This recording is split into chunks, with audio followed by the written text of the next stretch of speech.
Kita mulai saja. Bismillah. Assalamualaikum warahmatullahi wabarakatuh. Waalaikumsalam Waalaikumsalam warahmatullahi warahmatullahi wabarakatuh. warahmatullahi wabarakatuh. Alhamdulillah. Allahumma shalli ala Muhammad wa ala alihi wasallam. Jadi kita lanjut lagi kuliah. Lalu kuliahnya perdana masih di luar kota. Sekarang lagi di dalam kota di fakultas. Yang kita lanjut kuliah kita, perkuliahan ini ya, dengan tidak lupa ya, kita memulai dengan doa dulu. Mulai dan akhiri ya dianjurkan kita orang beragama semua dimulai dengan berdoa, diakhiri dengan doa juga. Itu kita mulai dengan berdoa dulu terlebih dahulu. Mari kita berdoa dan berdoa dimulai. Alhamdulillah kita berjam sudah berdoain alhamdulillah min tarabbil malik yaumiddin iyyaka na'budu wa iyyaka nasta'in ihdinas siratal mustaqim siratal ladzina an'amta 'alaihim ghairil maghdubi 'alaihim amin ya rabbal alamin. Nah, Amin. Amin. kita lanjut ya. Untuk absen silakan bisa diisi juga di classroom.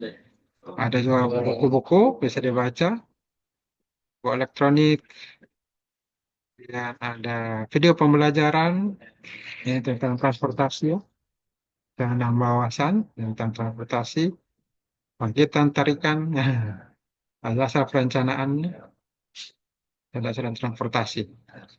Nah, ada materi kuliah di sini, bisa dibaca juga, teknik transportasi, ada logistik transportasi, ada perencanaan transportasi. Ada file ujian ini untuk UAS dan UTS, dan ini materi. Kemarin materi pertamanya kontrak kuliah. Nah, sekarang kita masuk perkuliahan kedua.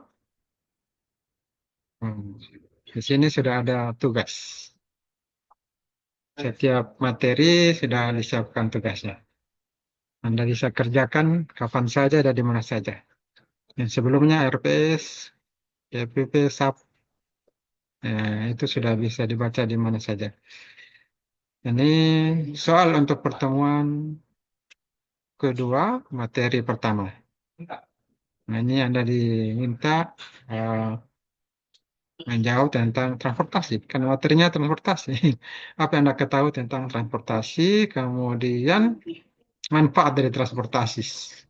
Ini akan dijelaskan di materinya. Apa manfaatnya dari sisi ekonomi, apa manfaatnya dari sisi sosial, sampai ke politik. Kita membahas transportasi ini secara komprehensif ya, secara menyeluruh. Dari sisi ekonomi, sosial, sampai politik. Ini semua saling berhubungan satu dengan lainnya. Sehingga tidak bisa dipisahkan antara transportasi dengan kehidupan di masyarakat. Karena semua pasti pakai jalan. Dan juga ada materi ini, karakter ya, pengembangan karakter, sebagaimana saya sampaikan di permulaan kontrak kuliah. Kuliah kita ini berbasis karakter. Jadi diharapkan mahasiswa punya karakter, punya akhlak. Ketika selesai kuliah, dia mengetahui ilmu teknik, termasuk khususnya transportasi, perencanaan transportasi dan lain-lainnya, manajemen transportasi, tetapi juga punya karakternya, punya ciri khas, bisa bersikap jujur, dapat bertanggung jawab ya, tidak berbohong, tidak berkhianat. Nah ini dapat menjadi contoh teladan di masyarakat, tidak menjadi koruptor, karena bahaya itu di dunia sengsara dan di akhir bisa masuk penjara, dan di akhirat lagi ya ada surga dan neraka di sana. Disediakan sesuai dengan amalan masing-masing. Jadi penting juga perkuliahan yang di basic dengan pengembangan karakter. Nah, saya masukkan materi pengembangan karakter, ini pelajaran Nabi. Mana orang nomor satu karakternya kan Nabi. Jadi mari kita contoh karakter para Nabi sehingga hidup kita bisa bahagia di dunia dan juga di akhirat. Lebih berbahagia lagi selama dunia dan akhirat. Nah, ini soalnya. Jawabannya bisa pakai kayak sekarang sudah canggih, chatting, artificial intelligence. Bisa pakai ChatGPT, pernah pakai ChatGPT atau Gemini atau Cici, Sisi, Copilot, nah banyak. Tinggal ketik saja lalu langsung eh, internet jawabnya, langsung dijawab oleh secara online. Namun jawabannya bisa juga dilihat pada materi di sini ya. Kita punya materi yang bisa dibaca. Nah, terkait transportasi. Apa yang Anda tahu tentang transportasi? Barangkali sudah pernah baca-baca. Ada yang sudah tahu apa itu transportasi? Kali bisa menjelaskan. Belum ada baca-baca tentang transportasi.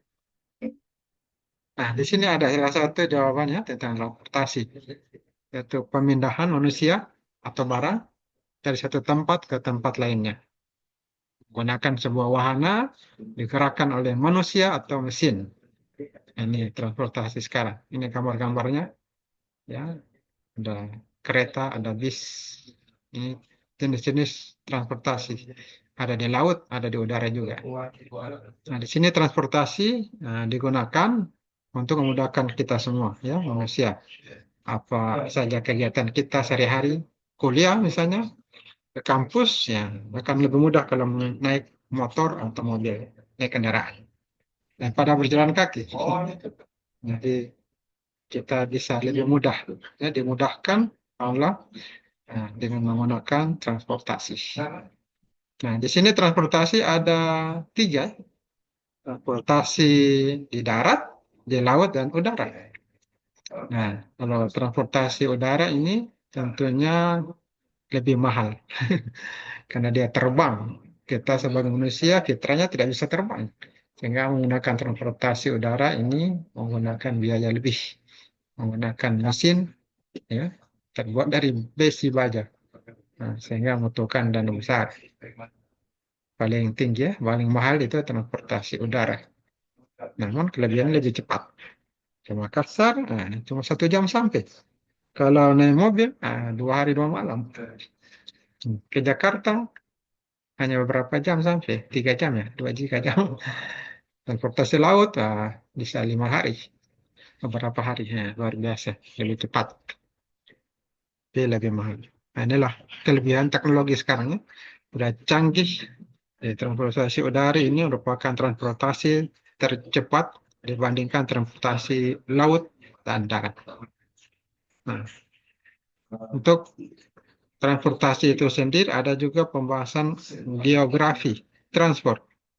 Apa itu geografi transport? Nah, ini dijelaskan tentang deskripsinya geografi transport. Mana deskripsinya menyeluruh aspek manusia, aspek alat, baik tenaga maupun lingkungan sekitar. Berarti alat transportasi, ya, ini memakai tenaga hewan kalau ada juga di zaman zaman sebelumnya, ya. Nah, dan fokus kajiannya adalah interrelasi. Ada interaksi, integrasi antara aspek alam dan manusia dalam ruang tertentu. Jadi di sini ada tujuan untuk mempermudah komunikasi. Nah, ini ada geografi transportasi. Nah, ya, hubungan menyeluruh aspek manusia, alat, tenaga manusia maupun lingkungan sekitar, termasuk hewan. Kemudian sejarah transportasi di sini juga dijelaskan pembahasan berikutnya. Di sini ada sejarah singkat untuk transportasi darat. Nah, dan kita sebagai manusia membutuhkan pepergian, ya, membutuhkan transportasi antara satu tempat dan ke tempat lainnya. Berpindah dari satu tempat menuju ke suatu tujuan. Kita membawa barang, pakaian, nah, dan itu bisa berat kalau hanya menggunakan kaki, jalan kaki. Di sini manusia awal masih terbatas tentunya, kapasitas angkut, jarak tempuhnya terbatas. Masih dulu-dulu menggunakan hewan, ada yang menggunakan sapi, ada yang menggunakan kuda, dan lain-lainnya. Jadi memanfaatkan hewan sebagai alat transportasi. Jadi produktivitas, jarak tempuh, dan kecepatan, ya, lebih cepat memang dari jalan kaki, tapi lebih lambat dari menggunakan kendaraan motor dan bermotor. Nah, teknologi sederhana kemudian dikembangkan menggunakan roda. Dihasilkanlah ukuran tipe kereta. Jadi berkembanglah dunia otomotif, masuk ke dunia industri, menggunakan mesin-mesin luar biasa. Ini memanfaatkan sumber daya alam, maka muncullah jenis-jenis dan ukuran kendaraan yang berbeda-beda. Berikutnya ada transportasi air juga. Nah, ini ada sejarah singkat. Kalau dulu ini transportasi air kita memanfaatkan tenaga angin. Jadi angin putar pakai layar. Kapal perahu berlayar pakai layar ini. Rakit perahu. Jadi angkutan barang atau penumpang yang bisa melalui air. Dan mendukung perkembangan teknologi sudah menggunakan mesin, otomotif, elektronika. Akhirnya tahap demi tahap ya, berhasil mengatasi keterbatasan dari kapasitas angkutan penumpang dan barang. Jarak tempuhnya, kecepatannya bisa meningkat ya, karena menciptakan mesin, alat, menciptakan motor. Ada perahu bermotor, ada kapal laut, ada banyak macamnya jenis kendaraan di laut. Di sini ada feri, ada tilongka bilang, ada kapal kayu juga. Nah, ini sudah menggunakan mesin semuanya. Jadi ada teknologi penggerak dan ini berkembang. Terus awalnya dari kayu sebagai dayung, pakai dayung perahu. Nah, sekarang sudah menjadi turbin, sudah menggunakan motor diesel. Berikutnya bagaimana sejarah di udara. Nah, ini sejarah singkatnya. Jadi ada pelajaran yang diambil manusia dari hewan-hewan, dari lingkungan. Nah, diambillah pelajaran dari burung merpati. Ya bisa terbang. Nah, ini sebagai informasi kemudian memanfaatkan metode burung merpati terbang. Kan sekarang kita bisa lihat pesawat itu sudah antar dunia. Mau naik haji, sekitar bulan Mei ini orang naik haji pakai pesawat besar. Bisa menampung ratusan orang di dalamnya. Ini luar biasa, sudah antar negara. Kecepatannya juga pun meningkat. Jadi, luar biasa, kapasitas barangnya juga meningkat. Jadi ini kelebihan transportasi udara. Dulu kita cuma transportasi darat, transportasi air, sekarang sudah bisa dengan udara juga. Ya, sejalan perkembangan, berkembangnya juga teknologi, otomotif, elektronika, mekanika, kemudian berpindah kepada teknologi menggunakan pesawat, sehingga lebih cepat lagi sampai ke tujuan. Ada pesawat terbang, ada juga helikopter, ya, jenis-jenis angkutan lainnya. Bahkan digunakan untuk pesawat perang, kapal perang, pesawat menggunakan senjata. Luar biasa. Dan ini hasil kerja dari teknologi yang dibuat oleh manusia. Berkembang seiring berkembangan zaman di zaman modern. Jadi bahkan manusia sekarang sudah mampu terbang keluar daripada bumi. Mampu menembus angkasa. Bisa menembus bulan dan planet-planet yang di sekitarnya. Jadi ini perkembangan teknologi. Dia menggunakan bahan bakar juga. Kendaraan laut, darat, sekarang termasuk udara menggunakan bahan bakar. Ada jet, ada roket. Hmm. Nah itu sejarah ya singkat. Bisa dipahami ya, bisa didengar tidaknya. Kita membahas transportasi secara umum ini. Apa peran transportasi? Nah, di sini dibahas tentang sektor transportasi ini merupakan salah satu faktor sektor yang berperan pembangunan ekonomi, meningkatkan ekonomi masyarakat. Ini akan secara langsung meningkatkan pertumbuhan pembangunan ekonomi. Jadi ini salah satu sektor yang dapat memberikan dampak perkembangan ekonomi, sekaligus juga ada dampak lingkungan terjadi akibat adanya transportasi. Dan transportasi ini sebagai salah satu bagian dari kegiatan kota, ya, merupakan kegiatan yang punya potensi untuk mengubah kualitas udara perkotaan. Sambil meningkatkan ekonomi juga udara bisa menurun.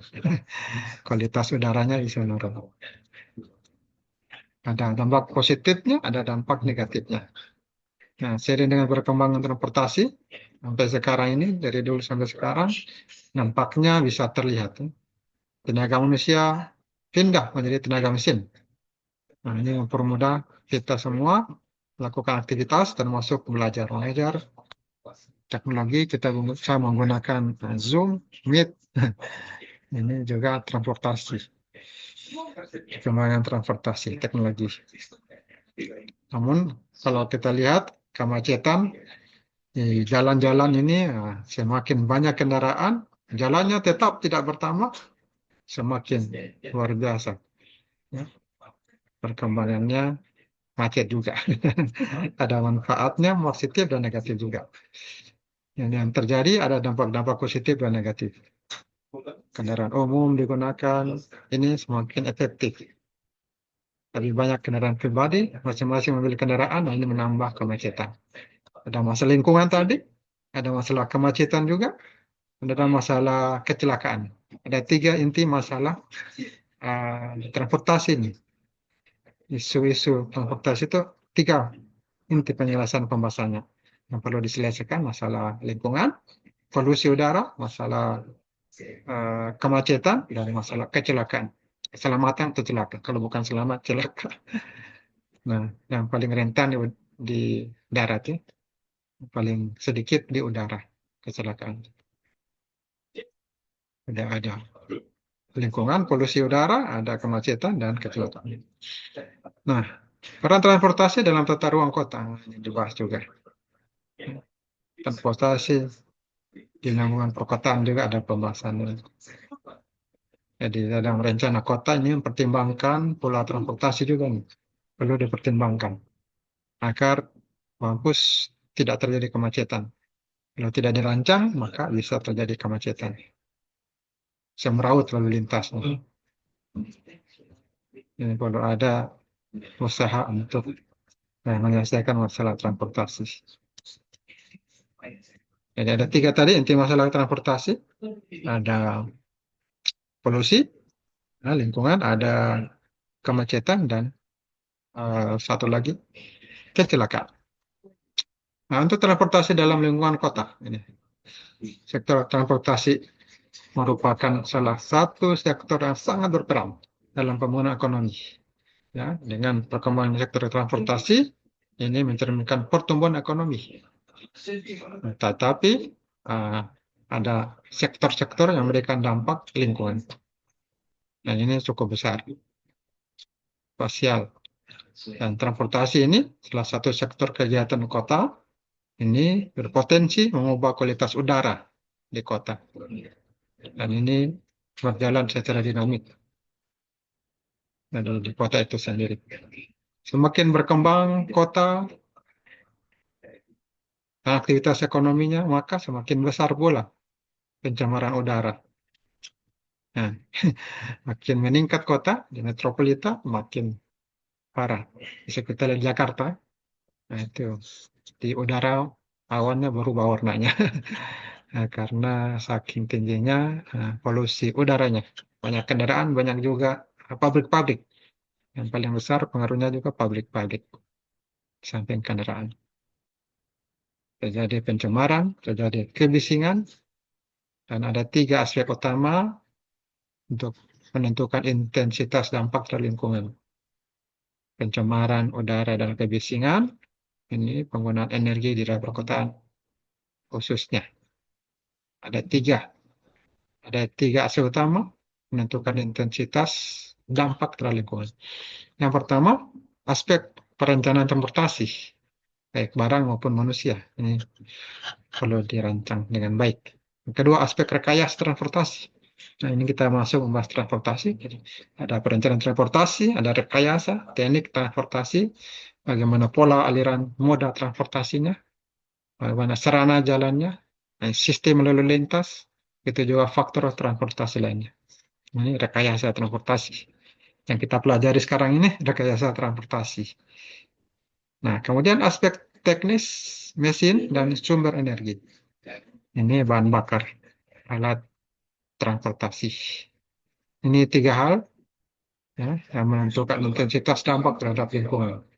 Pelaksanaan transportasi, rekayasa transportasi, dan teknik mesin dan sumber energi alat transportasi. Maksudnya bahan bakar. Nah, kemudian berikutnya ini ada pembahasan sistem transportasi, di mana ini adalah faktor utama dalam menentukan pola ruang. Derajat kesemrawutan juga, tingkat pertumbuhan ekonomi dari daerah perkotaan. Nah, di sini ada penjelasan Miller tahun 85 tentang tiga jenis utama transportasi digunakan orang di perkotaan. Apa saja tiga jenis itu? Yang pertama, angkutan pribadi, kemudian angkutan massal, dan angkutan sewa. Disewa. Misalnya yang pribadi itu ada mobil pribadi, kendaraan sepeda motor, sepeda, jalan kaki. Kalau massal ini ada kereta api, bis, dan lain-lain. PT-PT, taksi. Kemudian angkutan sewaan itu ada juga taksi, ya, taksi yang jalannya rute tetap, bis juga, ya, disewa. Nah, itu yang dibahas oleh Miller, tiga jenis angkutan transportasi. Nah, masing-masing jenis ini punya keuntungan dan kerugian. Ada keuntungan, ada kerugian. Nah, karena itu perlu penggabungan dari cara angkutan pribadi, massal, dan sewaannya. Perlu di-manage ini, manajemen transportasi. Akan memenuhi kebutuhan daerah perkotaan tersebut. Berikutnya ada pola perjalanan daerah perkotaan ini. Nah, ya, waktunya tinggal 3 menit. Ya, silakan dibaca-baca ya, pola perjalanan daerah perkotaan ini. Ada kebijakan transportasi. Hmm. Ini karena sangat berperan dalam pembangunan. Jadi perlu ada kebijakan agar tidak macet, bagaimana tidak celaka, selamat, dan tidak terjadi polusi. Nah, ini perlu memang uh, manajemen transportasi. Materinya masih banyak, tapi waktu sudah hampir habis. Silakan dibaca perkembangan transportasi. Anda bisa belajar kapan saja, tuh. Tinggal buka saja internet, Anda klik linknya, Anda bisa baca. Pagi hari kah, sore, mau berbuka, atau sebelum sahur, Anda bisa baca-baca. Manfaat transportasi, ya ini jawabannya. Kalau tadi pengertian transportasi sudah, manfaat transportasi, Anda bisa baca sini. Secara ekonomi, nah ini. Sosial, nah ini. Sampai ke politis, apa manfaatnya? Nah, apa isu transportasi sekarang ini? Anda bisa baca di sini. Isu-isu transportasi. Anda bisa melakukan penelitian dengan melihat isu-isu transportasi terjadi, dan kemudian dicari solusinya. Ada masalah apa, kemudian solusinya apa. Anda bisa mendapatkan ide-ide untuk penelitian di bidang transportasi. Nah, ini manajemen pembahasannya, transportasi jalan, masalah transportasi apa saja, lingkungan. Nah, ini bisa mengambil ide-ide, dapatkan ide untuk penelitian di bidang transportasi. Ada masalah, Anda teliti, didapatkan solusinya. Nah, itu penelitian penelitian yang dilakukan yang bisa memperbaiki, bisa meningkatkan kualitas, bisa memberikan solusi. Ada pertemuan baru. Dan juga ada pertemuan baru. Luar biasa. Ya. Jadi ini kuliah kita, materinya jadi sudah menjawab ya, diharapkan sudah ada jawaban dari materi yang sudah disampaikan ini. Untuk pengembangan karakter Anda bisa baca di kisah Nabi Ayub alaihissalam. Nah, di sini Anda bisa klik, baca-baca juga, kapan saja Anda bisa baca. Dan untuk jawabannya, salah satunya bisa dilihat pada link paling akhirnya, salah satunya. Anda bisa lihat situ karakter apa yang Anda bisa ambil. Misalnya Nabi Ayub. Anda bisa pakai AI juga, ChatGPT misalnya. Tanya situ, apa karakter yang saya diambil dari kisah Nabi Ayub. Di antaranya kalau sakit, berzikir, karakter Nabi Ayub. Dia ingat Tuhannya. Tidak mengeluh, tidak mencela sakit. Ya, menjenguk, doakan orang yang sakit. Kalau orang sakit, kemudian senantiasa berzikir, mengingat Tuhannya, dan Tuhannya Allah memberikan ampunan dan balasan besar. Nah, Betul, materi kita kuliah kali ini. Ya, kira demikian. Ada yang ingin bertanya atau menambahkan? Kali kan waktunya akan segera habis, tinggal 1 menit. Atau ada yang belum absen? Sudah absen semua?